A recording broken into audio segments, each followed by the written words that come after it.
ఏమిటి బాబు గారు రైలు వెళుతున్న శబ్దం వినిపిస్తోంది? దగ్గరలో స్టేషన్ ఏదైనా ఉందా? స్టేషన్ అబ్బా, ఇది లక్ష్మణరావు గారి ఇల్లు. ఆయన మొన్నటి వరకు రైల్వేలో టికెట్ ఎగ్జామినర్ గా ఉద్యోగం వెలగబెట్టి ఏదో వెధోపం చేసి సస్పెండ్ అయ్యాడు. అంతేకాదు రైలు శబ్దాలు వింటే తప్ప ఆ ముద్ద కూడా నోటికి దిగదు. రికార్డ్ చేసి మరీ వింటుంటాడు వాడు పేండాకుడు.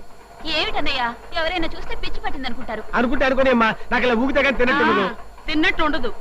ఉద్యోగం చేసినప్పుడు లంచాలు మెక్కి వెండి కంచాలు కొన్నారు గాని దాంట్లో ఎప్పుడైనా తిన్నారా? చెప్పా కదా నా కంచంలో తింటే తిన్నట్టు ఉండదని. కొంచెం సాంబార్ రై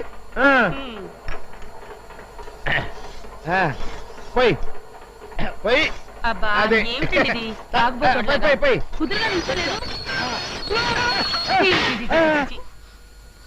ఏమిటండి మీరు ఊగుతూ ఊగుతూ ఎక్కడ పంపిస్తున్నారో మీకే తెలియడం లేదు. ఏం చేయమంటావు? సడన్ బ్రేక్ పడింది, ఆగిపోయింది. లక్ష్మణారు రండి రాజా గారు. అరే ఏమిటిదంతా? ఏం లేదండి, ఊగితే ఫట్టకమని చేజారి పడిపోయింది అనమాట.